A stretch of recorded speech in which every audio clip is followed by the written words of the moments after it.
ഈ വാർത്ത നിങ്ങൾക്കായി അവതരിപ്പിക്കുന്നു black ball hotel and cool bar Cherupuzha. കേരളത്തിൽ പ്രസിദ്ധിയാർജിച്ചു വരുന്നതും കലിയുഗവരദനും അഭീഷ്ടവരദായകനും സർവോപരി അമൃതകാല ശാരീശ്വരനുമായ ശ്രീ ധർമ്മശാസ്താവ് കുടികൊള്ളുന്ന പാടിയോട്ടുചാൽ ശ്രീ അയ്യപ്പ ക്ഷേത്രത്തിൽ 2025 ഒക്ടോബർ 18 മുതൽ 25 വരെ ശ്രീമദ് ഗണേശ പുരാണ സപ്താഹയജ്ഞം നടത്തപ്പെടുകയാണെന്ന് സംഘാടകർ പത്രസമ്മേളനത്തിൽ അറിയിച്ചു.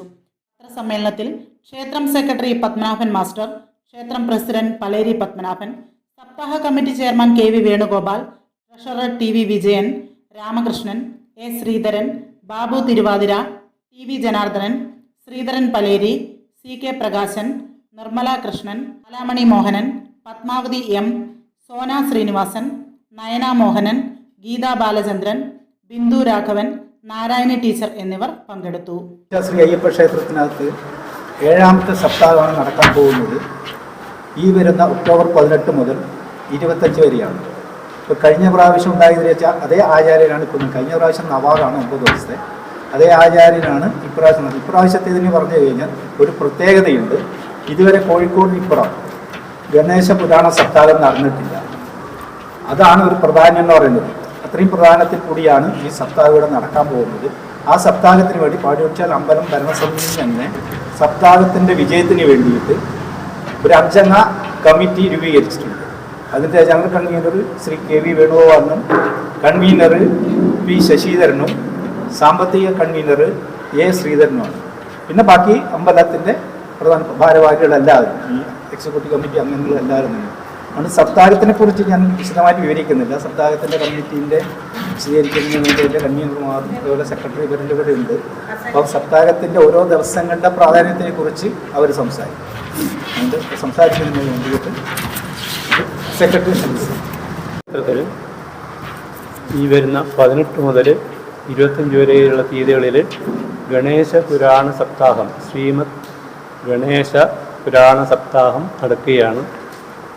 ഈ പ്രദേശത്ത് ആദ്യമായിട്ടാണ് ഇതുപോലെ ഒരു ഗണേശ പുരാണ സപ്താഹം നടക്കുന്നത്. നമ്മുടെ കേരളത്തിൽ തന്നെ ചുരുക്കം ചില ക്ഷേത്രങ്ങളിൽ മാത്രമാണ് ഗണേശ പുരാണ സപ്താഹം നടക്കുന്നത്. നമുക്കറിയാം ഗണേശ പുരാണം, ഗണേശനെ പറ്റിയിട്ട്, അതായത് ഗണപതി ഭഗവാൻ ഏത് പൂജയിലും വളരെയധികം പ്രാധാന്യം അറിയിക്കുന്ന ഒരു ദേവനാണ്.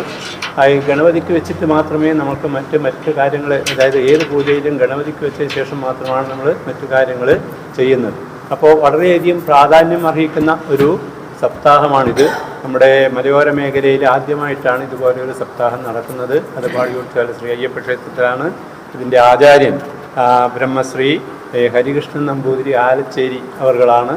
അതുപോലെ അതായത് സപ്താഹത്തിൻ്റെ തുടക്കം തന്നെ അത് ഉദ്ഘാടനം ചെയ്യാനായിട്ടൊരു സ്വാമിജി വരുന്നുണ്ട്.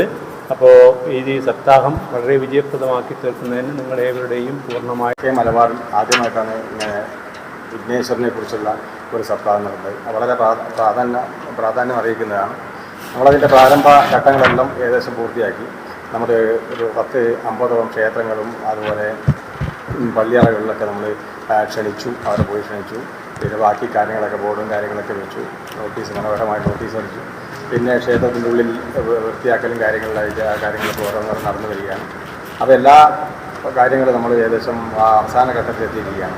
അപ്പോൾ ഈ സപ്താഹത്തിൻ്റെ പ്രാധാന്യം എന്ന് പറഞ്ഞതുപോലെ ഇത് ഈ 7 ദിവസമാണ് നമ്മുടെ സപ്താഹം നടക്കുന്നത്. ഈ 7ാമത്തെ സപ്താഹമാണ്. ഇന്ന് 20-ാം തീയതി സഹസ്ര നീരാഞ്ജനം 1000 പേരെ ഉൾപ്പെടുത്തിക്കൊണ്ട് നടത്തുന്ന ഒരു പ്രധാനപ്പെട്ട വഴിപാടാണ് സഹസ്ര നീരാഞ്ജനം. അതിൽ 1000 പേര് വന്ന് നാളികേരം ഉടച്ച് ആ ഒരു പൂജ ദീപാവലി ദിവസം രാവിലെ 8 മണി മുതൽ 11 മണി വരെ നടക്കും. രണ്ടാമത്തേത് ഹിന്ദു ആചാരപ്രകാരം 51 അക്ഷരം, അത് 51 അക്ഷര ദേവതകളെ ഉൾപ്പെടുത്തിക്കൊണ്ട് 7 വയസ്സ് മുതൽ 12 വയസ്സ് വരെയുള്ള പെൺകുട്ടികൾ ഈ അക്ഷര ദേവതകളെ പൂജിക്കും.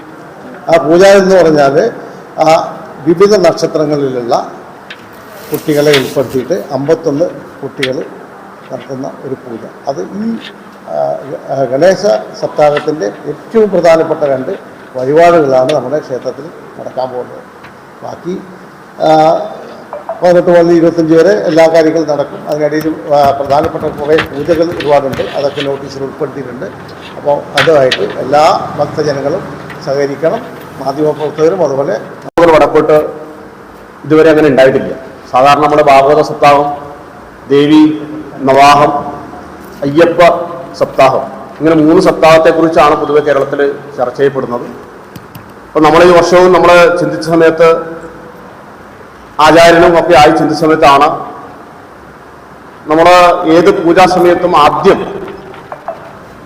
ജപിക്കുകയും 1ാം സ്ഥാനം കൊടുത്തിട്ടുള്ള ദേവന്മാരുടെ 33 കോടി ദേവകൾ എന്ന് പറയുന്ന ദേവകളും ഗണപതിയെ പ്രീതിപ്പെടുത്തിയതിന് ശേഷമാണ് ദേവകാര്യങ്ങൾ പോലും നടക്കുന്നത്.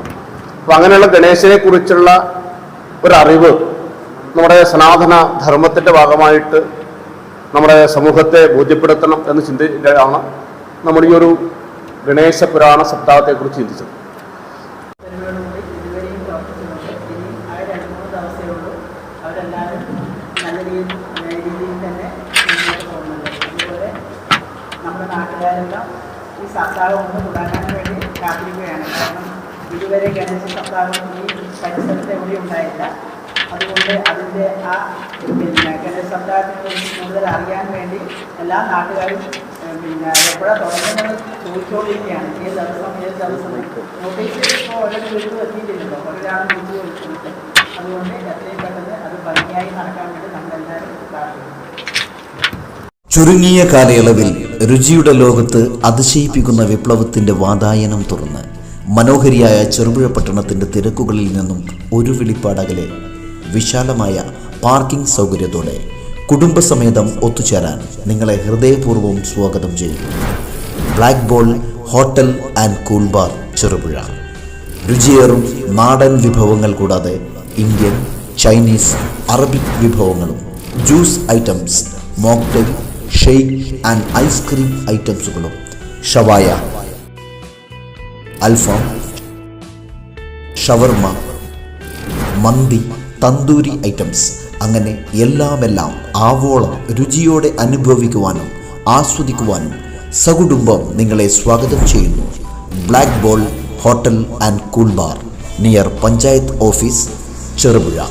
Phone 9495461479. Black ball hotel and cool bar, Cherupuzha.